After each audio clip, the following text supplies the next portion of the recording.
कहाँ है विकास? सच्चाई ये है कि तथाकथित सरपट दौड़ती विकास की इस ट्रेन को पकड़ने के चक्कर में बहुत सा सामान प्लेटफॉर्म पर पीछे छूट गया।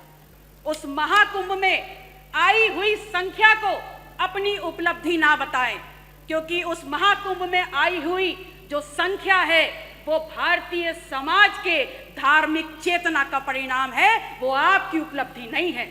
जो खामियां हुई हैं और सबक लीजिए कि आगे ऐसा दोहराया ना जाए।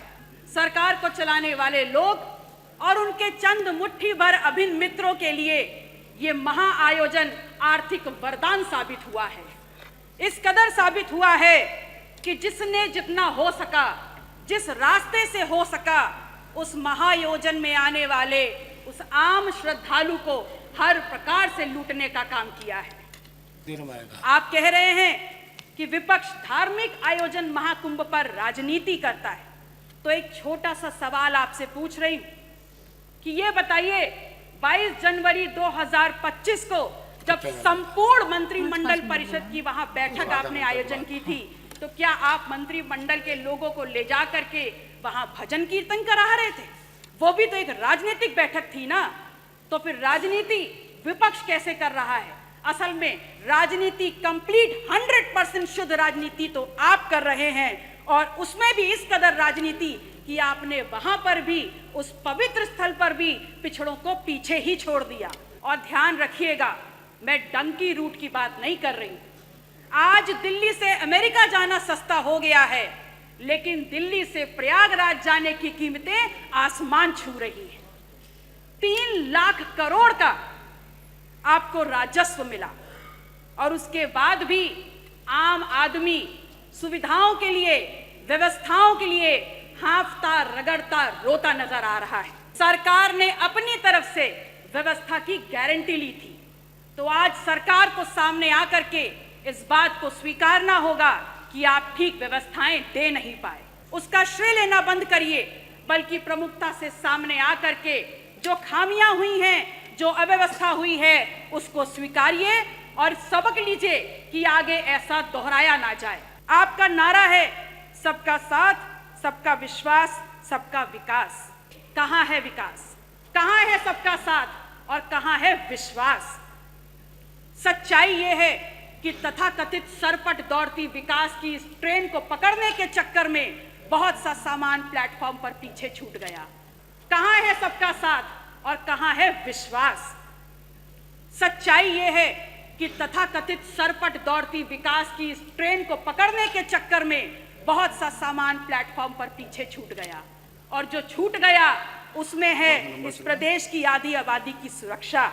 जो प्लेटफॉर्म पर छूट गया वो है नौजवानों की नौकरी का सपना, और जो पीछे छूट गया उसमें है शब्दों की मर्यादा और हमारा अदब। शायद इसीलिए उस दिन सदन में जब विपक्ष के द्वारा विधानसभा की कार्रवाई में उर्दू को सम्मिलित करने की बात की गई, तो यहाँ पर अशोभनीय और असंसदीय भाषा का प्रयोग किया गया।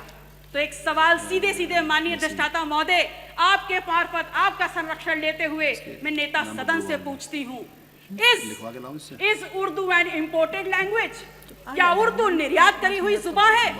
और या फिर क्या ऐसा है कि जब मुगल घोड़े से भारत में आए तो अपने पीछे उर्दू को बैठा करके लाए? विधायक जी, 5 मिनट हो गया। धन्यवाद। माननीय अध्यक्ष जी, 1 मिनट और। माननीय अध्यक्ष जी, मैं सिर्फ इतना कहना चाहती हूँ कि महामहिम राज्यपाल ने हालांकि थोड़ा ही भाषण पढ़ा, पर मैंने देखा हर छोर पर भारत प्रथम स्तर पर है। बड़ी प्रसन्नता हुई, और अगले ही पल ये भी समझ में आ गया कि माननीय राज्यपाल महोदय की क्या गलती है। वो तो बहुत दूर से आई हैं, असल में उनको जो झूठा सच्चा लिख के दे दिया गया उन्होंने पढ़ने का काम किया। अगर सच्चाई समझना चाहते हैं तो समझ लीजिए कि NCW के 2024 के आंकड़ों में उत्तर प्रदेश यदि फर्स्ट है तो महिला के ऊपर और अपराधों में फर्स्ट है। अगर फर्स्ट है तो बाल यौन शोषण के मामलों में फर्स्ट है। कल प्रदेश के मुखिया जब सदन में बात कर रहे थे तो कुंभ में हुई दुर्घटना पर षड्यंत्र की उन्होंने एक तरफ इशारा किया।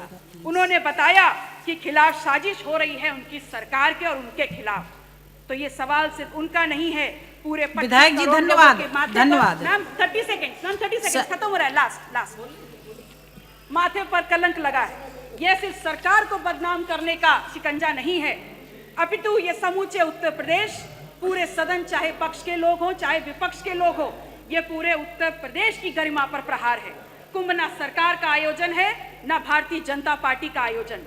ये कुंभ भारत की सांस्कृतिक विरासत है, भारतीय समाज के विभिन्न आध्यात्मिक विचारों का आयोजन है और उत्तर प्रदेश सदैव इस आयोजन की आने वाले श्रद्धालुओं की मेजबानी करता रहा है। और अंत में मैं सरकार से मांग करती हूं कि जो लोग भी षड्यंत्र में शामिल हैं उनके नाम सामने लाए जाएं, उनको कठोरतम सजा दी जाए। माननीय अधिष्ठाता महोदय, समय की बाध्यता है, मैं आपसे निवेदन करूंगी कि अपने क्षेत्र सिराथू से संबंधित जितने भी प्रस्ताव हैं मैं टेबल कर रही हूं, कृपया उनको मेरे वक्तव्य के साथ जोड़ने का कष्ट करें। नमो बुद्धाय, जय संविधान।